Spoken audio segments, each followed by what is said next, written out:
Hi, Full Crazy Town, episode 8.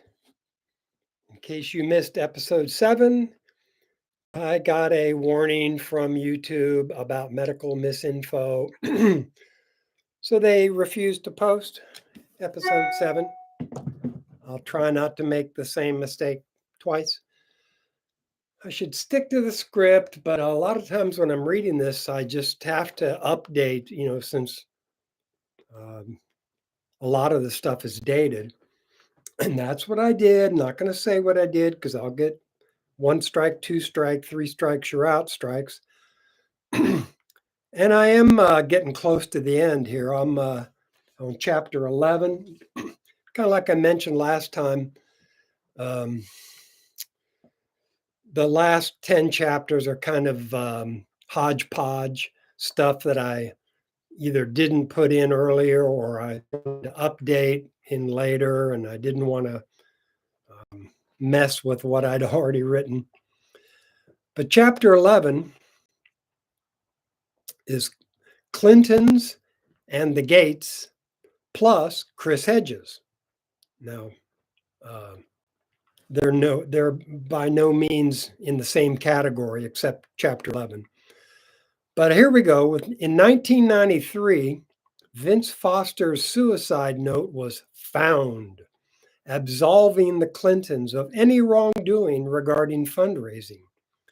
Epstein had been making illegal contributions to the Clinton Fund, masquerading as philanthropy, but he was just laundering money with the help of Foster until something went wrong, which led to Foster's mysterious suicide. Another mysterious suicide, Mark Middleton, Clinton's aide and friend of Epstein, found hanged with a shotgun wound and the gun 30 feet away, as if to say, "Don't let this happen to you." Another, Ron Brown, Clinton's Secretary of Commerce, chairman of DNC, died in a plane crash in Croatia in 1996 while allegedly doing Chinagate business, selling state secrets, also known as treason. Epstein and Gates have known each other since the 90s, and money has poured into the Bill and Melinda Gates Foundation ever since. Now it's just the Bill Gates Foundation since Melinda divorced Bill and made off with a few $1 billion. The Silicon Valley billionaires have fused their money with those calling the shots, literally, in Washington. The surveillance of Americans began in 2008 when there were 6 million people on the DNS suspect list. 10 years later, that number would triple. Palantir is a CIA front company built with Peter Thiel's money. It replaced a DARPA. Remember, DARPA is the Defense Advanced Research Project Agency, a data gathering system. Peter Thiel's Palantir replaced DARPA. Their goal is for every American to have a digital ID, and it was being set up when FTX's Sam B. Friedman got busted. SBF, Sam BF, believed that effective altruism, first practiced by a British philosopher, which emphasized shared households and money, it pretends to advocate for the betterment of all people, like all other foundations. But really, most foundations just contribute to each other, effectively laundering their ill gotten gains. Same goes with NGOs, too. They just have all these wonderful goals, helping humanity. They get to write off all donations to their rich friends as charitable donations, get to write them off on their taxes. Anyway, the goal of effectively laundering their ill gotten gains is to set up a public private partnership to finally suppress civil liberties. Remember, the public-private partnership is another word for fascism. Along with the World Economic Forum and the G20s and the G7s and all these other people, there's the Bohemian Society. Now, I got to go off script here, and because I watch Jimmy Dore and Kurt Metzger a lot, and uh, Kurt is always doing these little quick asides, these little jabs of information. Like I think, I don't know if it was Kurt that said it, but when Nixon was asked to join the Bohemian Society, he checked it out and came back. He didn't join, and somebody said, "Why not?" He said, "Just a bunch of faggots running around naked in the woods." But Kurt's take on it was it's a front for these black magic, occultism. We're going to use our magic to cast the spell over the people, so we will get our way with them. And Kurt said one of these Bohemian Society meetings, they had actual witches and warlocks dancing and chanting at the gates, greeting people as they came in. So, you can kind of imagine what's going on in there. Oh, here we go. Yeah, Nixon. Wait. The Bohemian Society, another good old boy billionaire club that holds a retreat once a year north of San Francisco. Most secret societies have weird sex rituals. Nixon described the Bohemian Society as a bunch of goddamn faggots running around naked in the woods. The stage is set for the final micromanaging. Eugenics is being discussed again, along with terms like transhumanism and the singularity. Scary stuff. No conspiracy theories necessary. It's all detailed on the World Economic Forum's website. Although they've kind of toned it down, I've noticed in the last couple of years. It used to be right out there. We just need to reduce the world population down to about 1 billion, and then we'll have all the resources for ourselves, and all those starving people won't be bothering us. Chris Hedges says that our political class doesn't govern, it entertains, like bread and circuses. The Progressive Caucus has no more intention of fighting for universal health care than the Freedom Caucus fights for freedom. Politicians have no power. They're completely under the control of their wealthy donors. A corporate coup d'etat has been steadily building for several decades. Now we have the corporate coup. A corporate coup, all levers of power have been seized by corporate interests and lobbyists. The court systems have been deformed to serve their interests, and the media are controlled by a half dozen conglomerates. Ever since Clinton took regulated super regulated the FCC and took the number of media companies from 50 down to 6. There are no countries, there's only companies and the international transfer of funds. And this is something that I'm going to come back to again and again and again, that, this whole, USA, it's just like entertainment. It's just, our fearless leaders have no more interest in making USA number one. They're only interested in themselves. So that's the way it's going. The squad, Progressive Squad, remember the Mod Squad, could have tried to defy Pelosi, but they didn't. Jimmy Dore and some activists tried to get them to force the vote on Medicare for all, but AOC turned their efforts into personal attacks against her, thus changing the narrative. She's the real victim here. They didn't back the railway freight workers. Instead, they backed a bill that everyone knew would fail. Then the so called progressives voted to send the first of two 40 billion tranches, plus several mini tranches totaling tens of billions of dollars, to the neo Nazis slash NATO backed government in Ukraine. They knew if they confronted the Democrats, they would be erased the way Dennis Kucinich was by gerrymandering.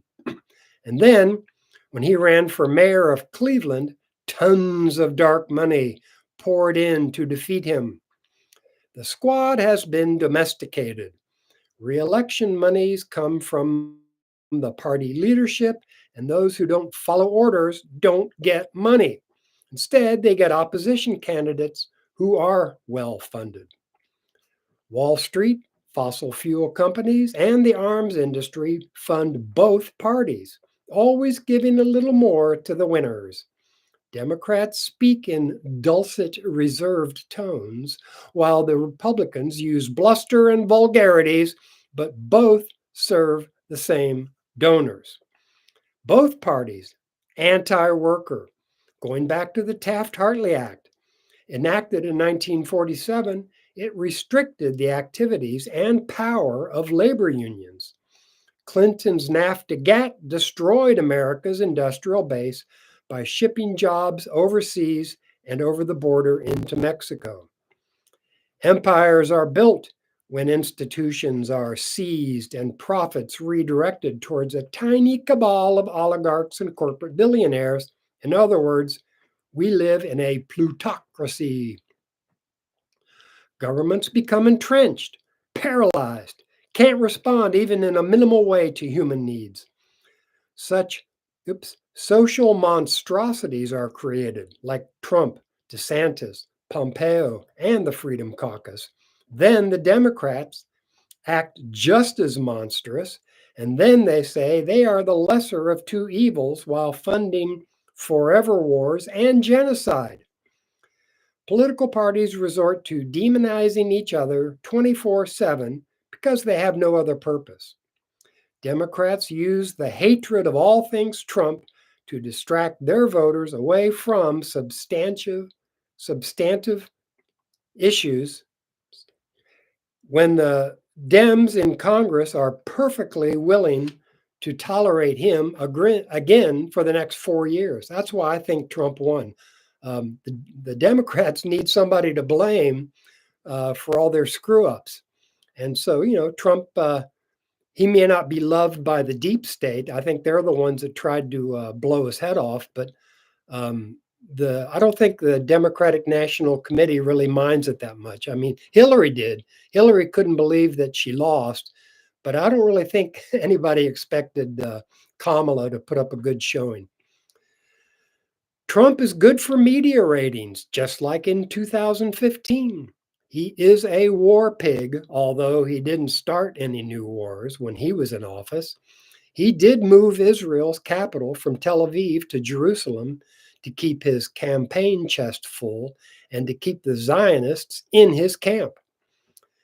The disease of empires is unchecked militarism, like the squad going along with giving $100+ billion to the most corrupt country in Europe and neo-Nazis, and then $95 billion to Ukraine and Israel, even though public opinion is stridently against the proxy war and the war on the Palestinians.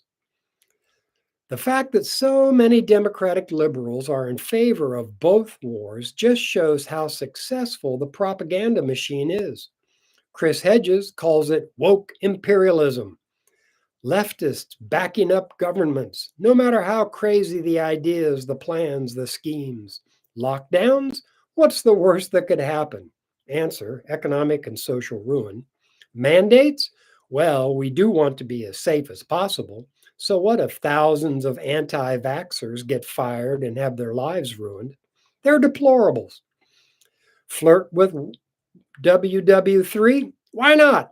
What good is having the ultimate weapon if you can't or don't threaten to use it now and then? Manifest destiny, American exceptionalism, forever, forever, forever. Meanwhile, back home, homelessness, infrastructure failures, Inflation, supply shortages, half the country living in poverty or close to it. Half of all discretionary funds go to the military. Greedy capitalists raise their prices, causing inflation. Federal and central banks curb inflation by raising rates, which causes more unemployment and reduces wages, and it makes it harder to buy houses and vehicles. High interest rates cause more investments in T bills, which raises the national debt, which raises the cost of servicing the debt. Whenever real money is needed, forget the treasury bills. Just print it, also known as quantitative easing, which also leads to inflation. Homelessness is related to health care and the lack of it. Our entire socio political system is geared to wear us down into traumatized submission. In his book, Junk Politics, Dumont says it's ridiculous to think that a bunch of yahoos led by a guy wearing a buffalo headdress could overthrow our government. The media maximizes threats from abroad and from domestic terrorism while minimizing large, complex problems. And that's what they say. It's complicated. Your tiny little head can't understand. People are living paycheck to paycheck. If they get sick, they might go bankrupt and stay sick, racking up debt that will be paid, even if the equity fund that owns the hospital or clinic must sue the deceased's estate to get their money. Half of all wage earners get $30,000 a year or less. Many of them are part time workers with no benefits. Many need to work 2 and 3 jobs just to survive. These stories get minimalized, only focusing on one human interest story here, one puff piece there, plus the crisis du jour. Junk politics means a ceaseless flood of macho, patriotic, religious, and therapeutic articles and positions that uncouple issues from reasoned foundations. This infantilizes the public with a year round Christmas tale meant to solidify the status quo of the billionaire class. Believing in schemes like trickle down economics is akin to believing in the Easter Bunny or the Tooth Fairy. Poor people are controlled by a militarized police force and a prison industrial complex. Ever since the Omnibus Crime Act of 1994 and the FISA Warrantless Surveillance Act, it's okay. Barry Obama signed the bill that legalized propagandizing Americans. Then he explained away war crimes by saying, "We tortured some folks." He should add, "We drone attacked some wedding parties and then bombed the ensuing funerals." Now, is that a way to get people to hate us, the great Satan? Come on, they did it. However, he did refuse to send armaments to Ukraine. Then Trump got impeached for putting a pause on the shipments. Snowden's leak showed we exist in a master-slave relationship. Looking at trade deals, forced austerity, deindustrialization, and the stripping away of civil liberties, it's clear that the two political parties are in lockstep and will only argue about tangential cultural issues.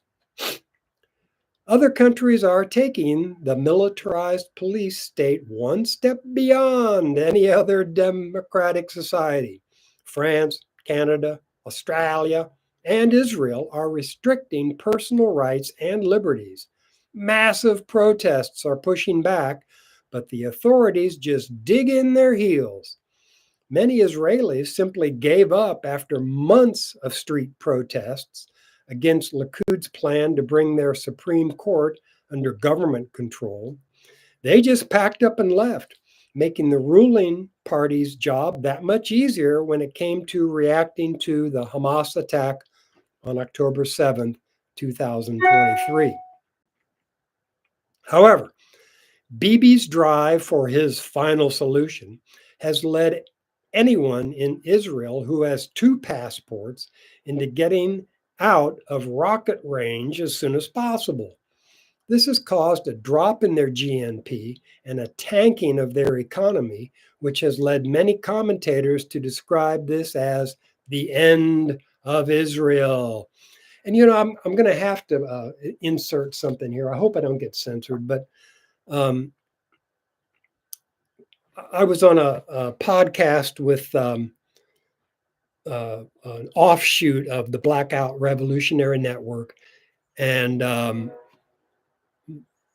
I just came on there in like full gangbusters mode. I was saying, we've had secret societies for thousands of years, going back to the Illuminati and the Freemasons and, up to the present time, Scientology and all these, wacko, crazy people that want to rule the world. And the Zionists go right on back to the Illuminati also. The Protocols of Zion talk about establishing a foothold in Western Asia, and then starting the expansion. The idea is to wipe out all governments and religions. So Israel has to come to an end. The Jewish people should be blamed if ever in case the Zionist scheme is uncovered. The idea is to blame the Jews and to just let Israel collapse and fall. And that's just the first step towards expanding throughout the Middle East, everywhere.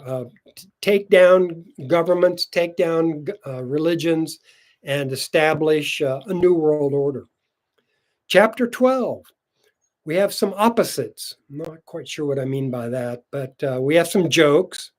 Not sure what those are, but I do have some quotes by Glenn Greenwald again, and he's always good. I've come to believe in certain near absolutes. Compassion is better than selfishness. Tax monies should mainly benefit people, not corporations. Capitalism represents greed and ever expanding profits and the exhaustion, the exploitation of resources and people. Many countries in the EU focus on the people more than their institutions. Many people in the US think it's not who you are, but what you are. Like those who join up with like minded individuals, then somehow figure out if they're faithful to the tribe, they can act however they please. Many don't realize they're being complicit in US imperialism. Those with a pension and or inherited wealth have only their consciences to prod them into caring about anyone except themselves, friends, and family. Half of all Americans are on the doorstep of impoverishment, just one more turn of the economic screw away from losing their job, house, food supply, and or independence. However, if you're doing all right, then you don't have to worry about anything. You might have to look around for things to complain about. Another biggie, either we have free speech or we don't. This goes for freedom of expression too. If you break the law, you will be arrested. Otherwise, you're free to do whatever you want, right? There's no kinda free speech or sorta free expression. Our Bill of Rights is not part of the Constitution. When politicians are sworn in, they pledge to protect and defend the Constitution, not the American people or their Bill of Rights.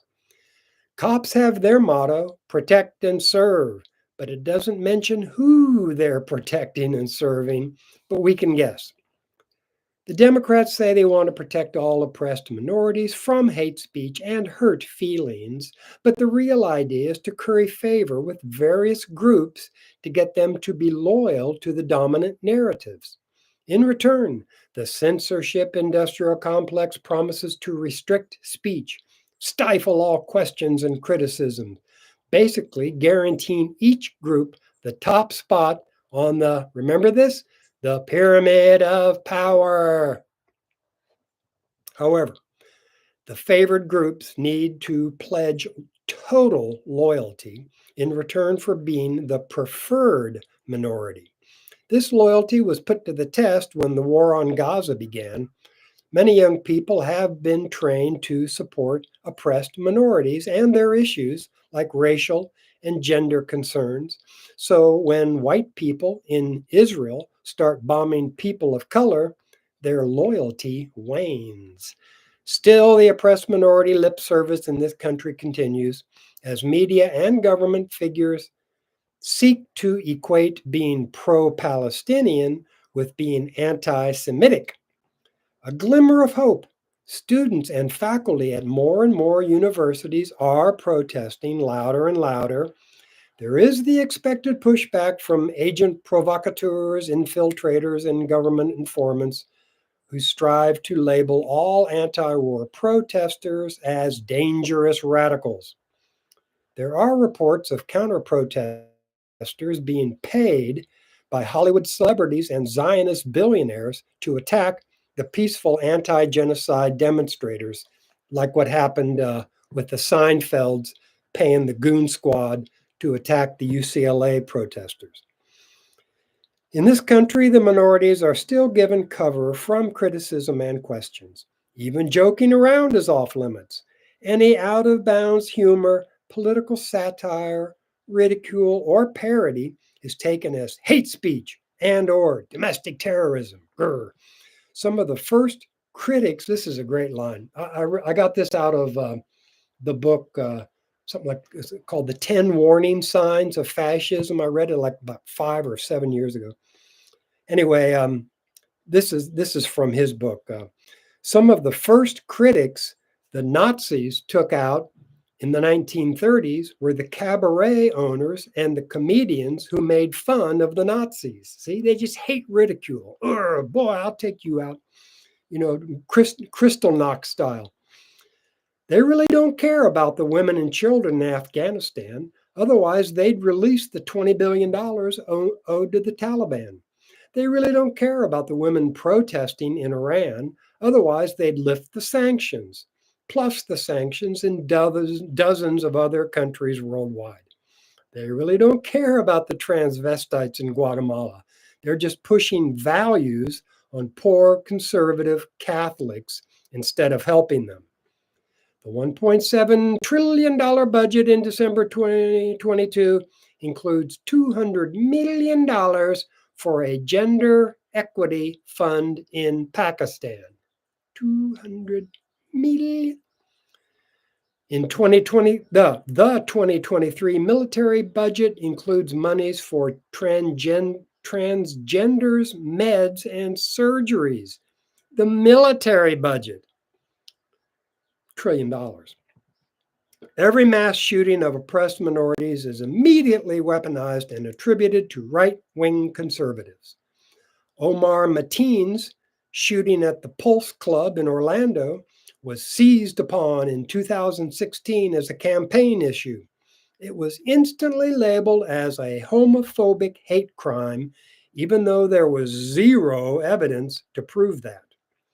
Kyle Rittenhouse at the BLM protests in Kenosha was falsely attributed as saying he was going to the demonstration to shoot protesters, whereas he never said that. He said he was trying to protect private property. The Colorado Springs shooter was immediately vilified as anti-LGBTQ until he announced that he identifies as non-binary. And then it was he was looked upon with skepticism by some, but since sexual identities are always instantly believed, the matter was dropped by the media. It seems that without the ability to blame shootings on one's political enemies, all the fun is gone. There's no utility. The media has no interest. The victims are only useful to the media if they can be exploited for political gain. Glenn Greenwald, who is gay, is probably the most qualified figure to speak about oppressed minorities and virtue signaling and how they try to silence those who criticize them. He says some oppressed minorities say that words do not just express ideas, they are themselves violence. They say that since ideas can be violent, they must be banned. Ideas banned, get it? Thought police. Since words are literal violence, certain ways of talking are like pulling the trigger of a gun. I want to read real quick here because I'm about to talk more about Glenn. And the back blurb is, with the exception of just a line or two, is an exact quote from Glenn. So I start off, kind of hippy dippy, my tie dye cover. We all have been oppressed and exploited by the man. By the man, I mean the militarists, corporatists, oligarchs, politicians, Department of Homeland Security, and the media conglomerates, the ones who champion human rights, the environment, and special interest groups because it does nothing to address the systematic injustices or the scourge of permanent war that plagues us. It's an advertising gimmick, a brand used to mask social inequality and imperial folly. It busies liberals with a boutique activism that is not only ineffectual but exacerbates the divide between the privileged and a working class in deep economic distress. The haves scold the have nots for their bad manners, racism, linguistic insensitivity, and garishness, while ignoring the root causes of their plight.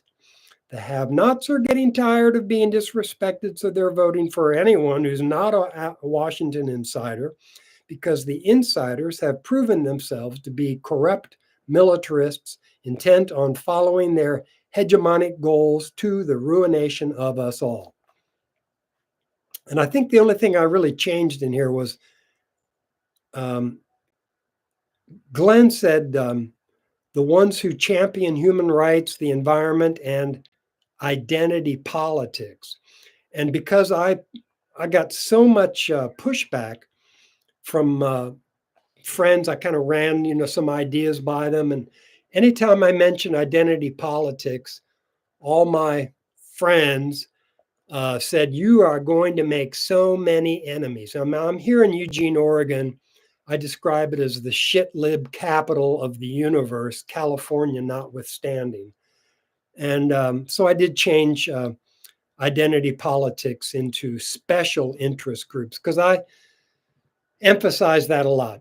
Instead of equal rights, these oppressed minorities emphasize special rights. We need more rights than those other, the L, the G, the B, the Q, the I, the A, the E equals MC squared people.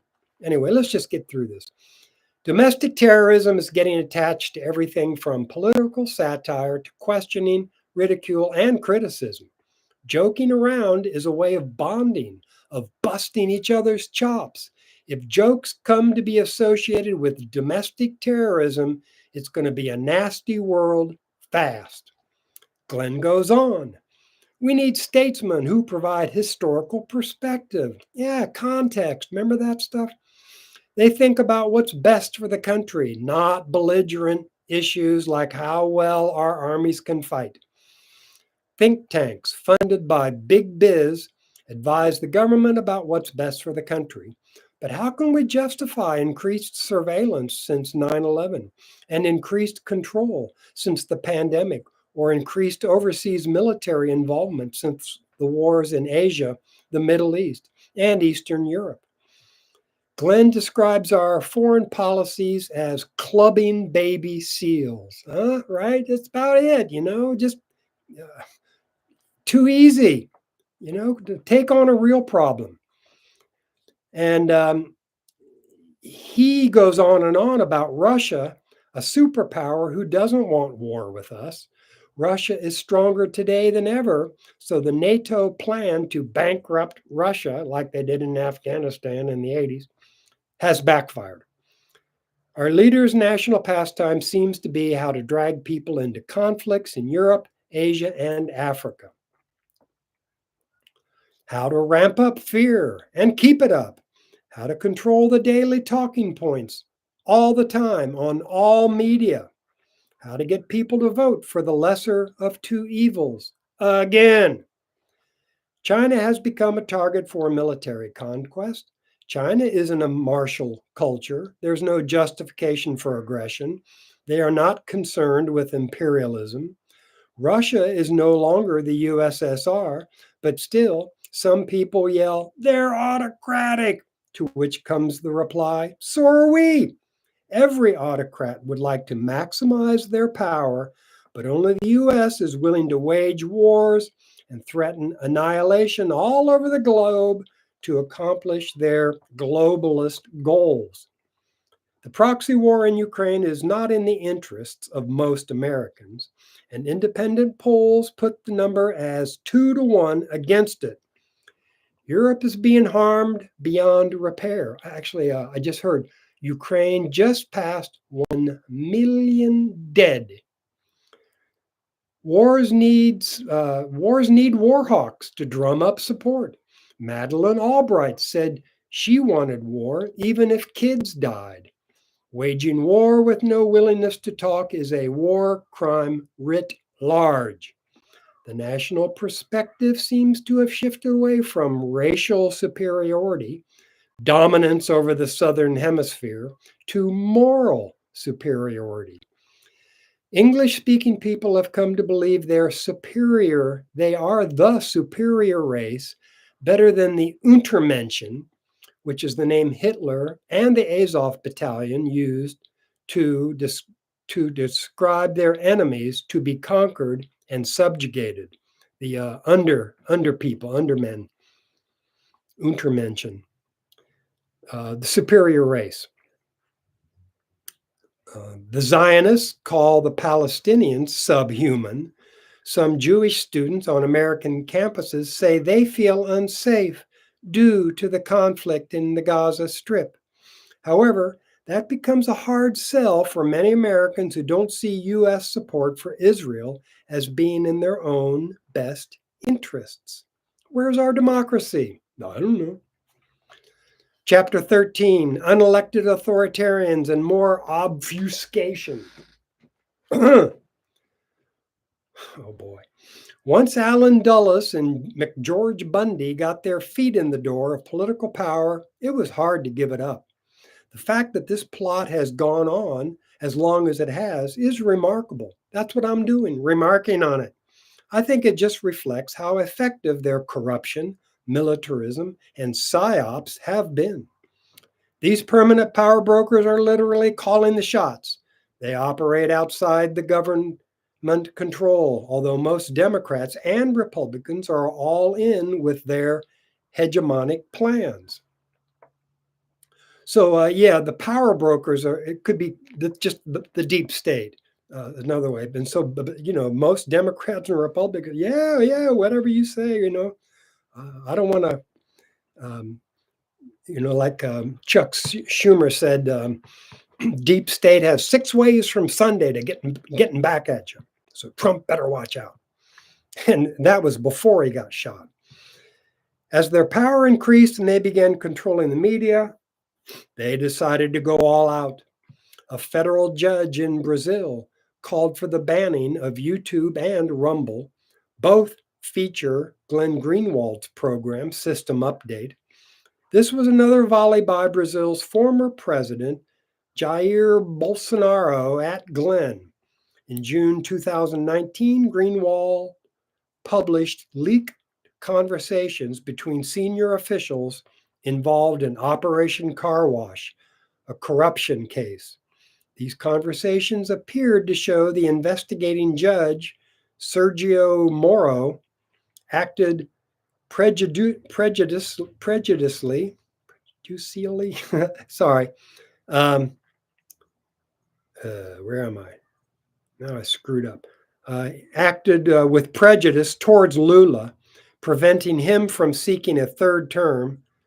Glenn was charged with cyber crimes, over leaks in January of 2020, though the charges were dismissed by a different judge. He and other reporters are on Ukraine's kill list. Russell Brand and Rumble, a free speech platform, are banned in England. What's his name? Richard Medhurst was arrested recently in England too on banned speech, forbidden speech. Glenn was banned from TikTok, a Chinese firm that some politicians were trying to get banned in the US. However, company officials want to make money, so they told the politicians they'd censor whomever the government said they wanted restricted. By the time spring of 24 rolled around, the de facto banning was set in motion when the Dems and Repubs voted overwhelmingly to make the Chinese sell TikTok to an American entity. I don't think this ever happened, but it was voted on. 2 bills have been introduced into our Congress that would solidify our government's surveillance powers. S-686 is called the TikTok bill, but it has much larger implications, such as giving our digital data to the security state and making it a crime to use a VPN or virtual private network.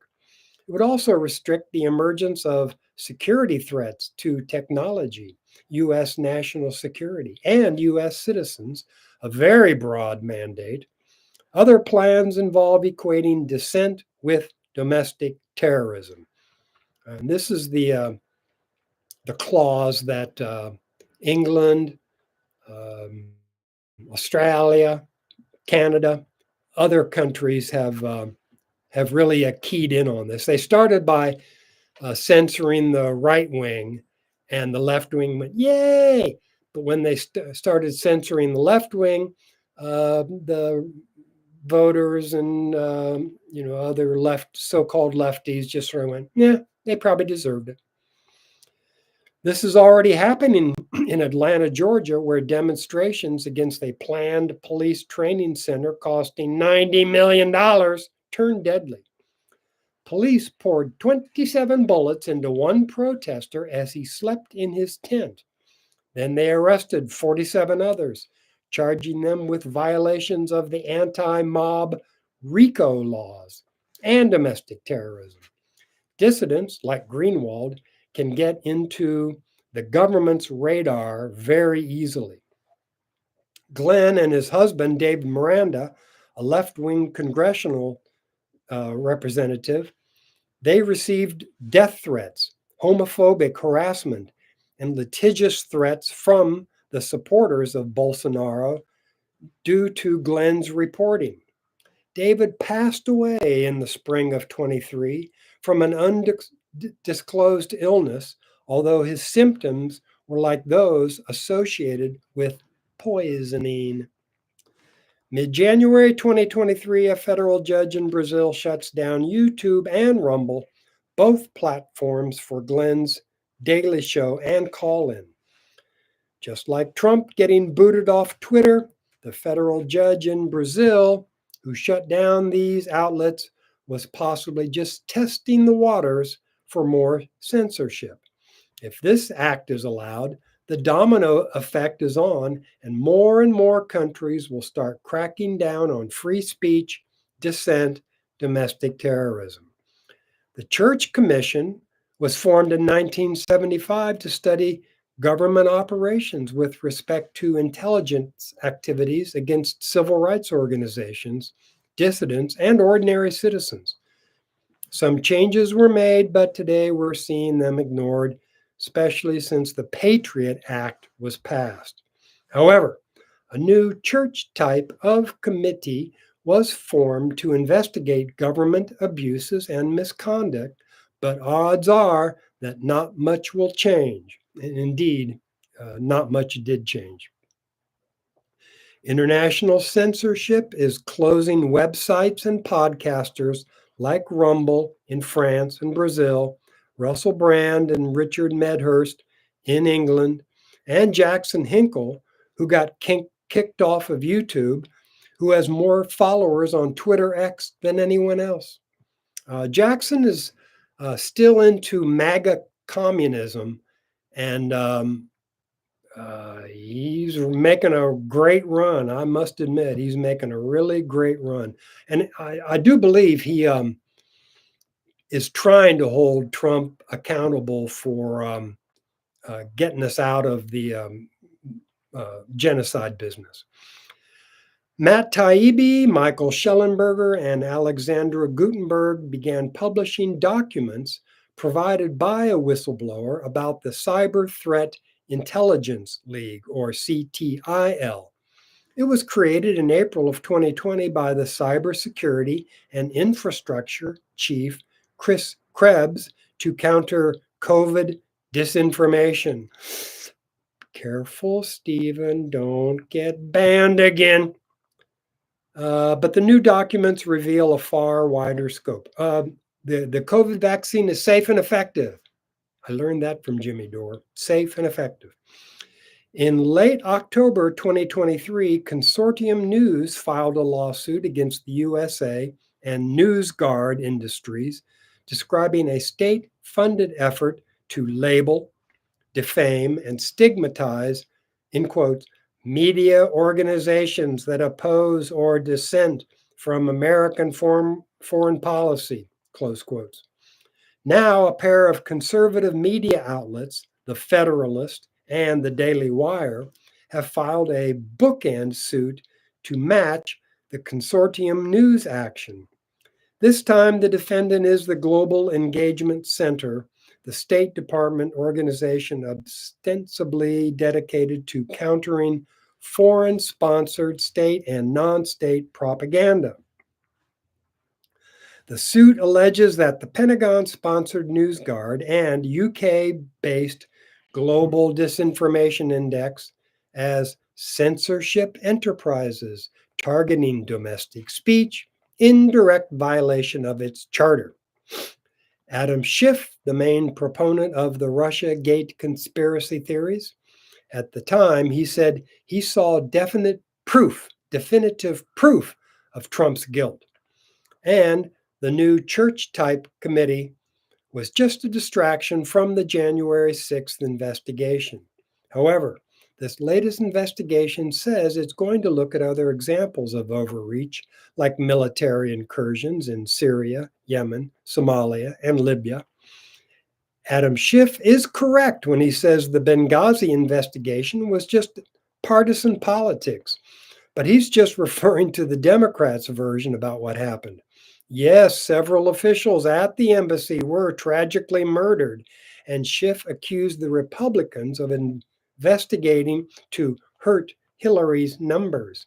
But the real story was the funneling of arms from Libya to sectarian death squads in Syria, including Al Qaeda. Never mind that Adam Schiff's talking about partisan politics by the Repubs, not partisan politics by the Dems, as they demonize all things Trump. The difference between the two committees, Church's committee was favored by the Dems. The latest version is favored by the Repubs. So it's like, hey, these platforms seem to be changing. It used to be Democrats, anti-war, pro-worker, but now it seems to be the Repubs, pro-worker, anti-war. Wow, full crazy town. Most lies coalesce around military operations. Ever since World War II, the U.S. has lurched from one disastrous military endeavor to the next, always using self-righteous language like spreading democracy or bringing freedom to describe their motives. A foreign government is declared authoritarian and its leader another Hitler. Pure evil. Getting the media to lead the charge is a big part of pushing for regime change and or resource ripoffs. Appeals that strike the patriotic heartstrings usually work. A lot of people want to be associated with a superhero vanquishing evil entities. There are the quiet coups that don't require any explanations, such as August 19th, 1953. The CIA teamed up with British MI5 agency to overthrow the democratically elected leader of Iran. Why? BP, British Petroleum, is the most profitable company in Britain, and it was nationalized by Mohammad Mossadegh. Over 300 Iranians were killed. A military general, the Shah of Iran, was installed. The US learned from the British template for takeovers and went on to force regime change on Guatemala, Indonesia, South Vietnam, the Congo, Dominican Republic, Iraq, Cambodia, Chile, Bolivia, Ethiopia, Angola, East Timor, Argentina, Afghanistan, and Libya. Another big lie. Early 2018, executives at Twitter were trying to verify the Steele dossier story. Headlines read, Russian trolls and bots whip up support for Congressman Devin Nunes. He had just released a classified memo alleging that the Democrats and the FBI used the infamous paid oppositional research dossier of ex-spy Christopher Steele to obtain secret FISA surveillance authority on Trump-connected figures like Carter Page. The Twitter files prove that Twitter found no evidence, zero, that Russia was anywhere near the story. More details later. And you know how I'm always mentioning how I have to keep repeating the same things over and over because the lies that the propaganda machine cranks out are repeated daily. And then when they're challenged, they double down and repeat it again and triple down and quadruple down. So I find myself just having to say, anytime I talk about Russiagate, go on to Laptopgate, go on to COVIDgate, go on to InsurrectionGate, go on to Proxy War Gate, go on to GenocideGate, and there's many others. Jimmy Dore does the same thing. He'll mention the fake gas attacks in Syria, the brutal overthrow of Muammar Gaddafi, who was making real inroads in creating an African currency and moving away from dollar dependency. We see how that worked out. Okay, what have we got? 8 minutes. That means I'm not going to start chapter 14 until next week. Hopefully, I'll still be allowed to broadcast. Chapter 14 will be What's Fair is Fair, Censorship, and the War. I'm not quite sure why I said what's fair is fair. There's some reason for that. But as I get closer into this to the end, I am going to be hitting a little bit harder as far as how desperate, how dire our situation is. And again, I'm always having to say this. My job is really not to, overthrow the government. I'm not really, you and what army? Me, I don't have an army. But I think that people, common people, ordinary people can organize to try and mitigate the damage through local actions, citizen-based initiatives, helping local causes, think globally, act locally. I say these things all the time because it really is the only thing. And if you don't do this, that means you're complicit with the assholes. So you got to do something besides, hey, I don't like this shit. I'm getting screwed by A, B, and C. Therefore, that makes me feel mad, and I want to screw these other people, the B's, C's, and D's. So try not to be distracted by cultural wars, race, gender, climate change, the abortion issues. Jimmy Dore comes off and says, the Democrats talk about reproductive rights, but actually they're talking about killing fetuses, not reproducing kids or babies or fetuses. They're talking about killing uh, babies in the womb, fetuses, and killing babies in Gaza. So the Democrats are all about death, death, horrible plans for the world, and all these you know um, secret societies and foundations and NGOs and the World Economic Forum all coming across like, oh, we're here to use science, use brain power to make things better for everybody. That means us. And then they just march on. They have billions of dollars, uh, militarized, Blackwater. What's his name? The asshole in charge. But they have, if not actual armies, they have death squads, goon squads, militarized agencies that just do the bidding of their masters. And that's what we're up against. So, it's like you in what army? Well, me in the army of um, people who are not just going to go along with the dominant narrative, the government media complex, the celebrities. Oh, that's one thing I want to get into is the Epstein, Diddy, celebrities, Democrats who couldn't bring out the vote for Kamala. And we see how that worked out. Their power is waning.